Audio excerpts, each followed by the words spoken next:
මම software engineer කෙනෙක්. වැඩ කරන software engineer කෙනෙක් විදිහට වගේම ඉගෙන ගන්නවා. තාම කැම්පස් යනවා. ඉතින් ඒ වැඩ, ඒ කියන්නේ කැම්පස් එකේ වැඩ, ඔෆිස් එකේ වැඩ හැම දෙයක් එක්කම තමයි මම මේව කරන්නේ. මට හම්බෙන ෆ්‍රී ටයිම් එකේදී. හයි ආදෝනේ කොහොමද ඔයාලට? මට අද දෙන්න වීඩියෝ එකක් කරන්න හිතුණා. මොකද අද මට සතුරු දවසක්. මොකද පොඩි කාලයක් ඇතුළත, ඒ කියන්නේ මාස 2කමාරක් වගේ පොඩි කාලයක් ඇතුළත ආදරණීය හදවත් 5000කට වඩා ප්‍රමාණයක් මගෙත් එක්ක එකතු වෙලා ඉන්නවා. ඉතින් ඔයාලා හැමෝටම ස්තුතියි. ඔයගෙම ආදරේ දිගටම මගෙත් එක්ක රැඳිලා ඉන්න. මොකද ඔයාලා තමයි මගේ මොටිවේෂන් එක. ඔයාලා දාන කමෙන්ට්ස්, ඒ වගේම ලයික්, ඒව දැක්කම තමයි මට මේ වැඩේ දිගටම කරගෙන යන්න හිතෙන්නේ, ආසෙ හිතෙනවා. ඉතින් TikTok account එකේ 5000කට වඩා ප්‍රමාණයක් මගෙත් එක්ක එකතු වෙලා ඉන්නවා. ඔයාලා හැමෝටම thanks, ආදරෙයි. මේ ගලක් උඩට ආවා උදේ පාන්දර වීඩියෝ එකක් කරන්න ඕනේ කියලා හිතාගෙන. අර සතුටුයි. මොකද මම මේ වැඩේ පටන් ගත්තේ views බලාගෙනමත් නෙමෙයි. මම මේ වැඩේ පටන් ගත්තේ ලංකාවේ ගොඩක් අය ඉන්නවා තමන්ට දෙයක් කරගන්න බැරුව, ඒ කියන්නේ සල්ලි නැතුව එහෙම ඉන්න අය ඉන්නවා. ඉතින් මම මේ වීඩියෝස් වලින් බලාපොරොත්තු වෙන්නේ අත්‍තරම තමන්ට දෙයක් කරගන්න පුළුවන් කියලා පෙන්වන්න. ඉතින් මේ වැඩ මේ විදිහට කරන්න කියලා දෙන්න.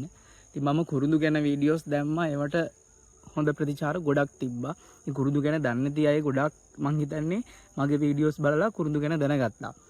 ඉතින් මේ ඒක ඇත්තටම මට මාර සතුටක්. අනිත් එක තමයි ඇත්තටම මම මේ දාන වීඩියෝස්ුයි මං කරන ජොබ් එකයි ඉගෙන ගන්න ඒවා ඒ ඇත්තටම සෑහෙන වෙනස්. හරිද? මම software engineer කෙනෙක්. වැඩ කරන software engineer කෙනෙක් විදිහට වගේම ඉගෙන ගන්නවා. තාම කැම්පස් යනවා. ඉතින් ඒ වැඩ, ඒ කියන්නේ කැම්පස් එකේ වැඩ, ඔෆිස් එකේ වැඩ හැම දෙයක් එක්කම තමයි මම මේව කරන්නේ. මට හම්බෙන ෆ්‍රී ටයිම් එකේදී.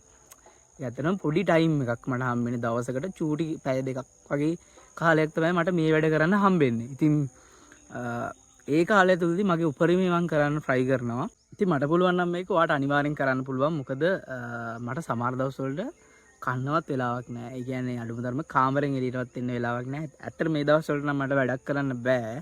ඒ දවස්වලට මම වීඩියෝ කරන්නේ නැහැ. මම ටයිම් එක හදාගන්නේ සාමාන්‍යයෙන් වැඩ පටන් ගන්නේ 8ට වගේනේ. එතකොට උදේ 6ත් 8ත් අතර පැය දෙකක් වගේ කාලයක් තියෙනවා මට මගේ දෙයක් කරන්න.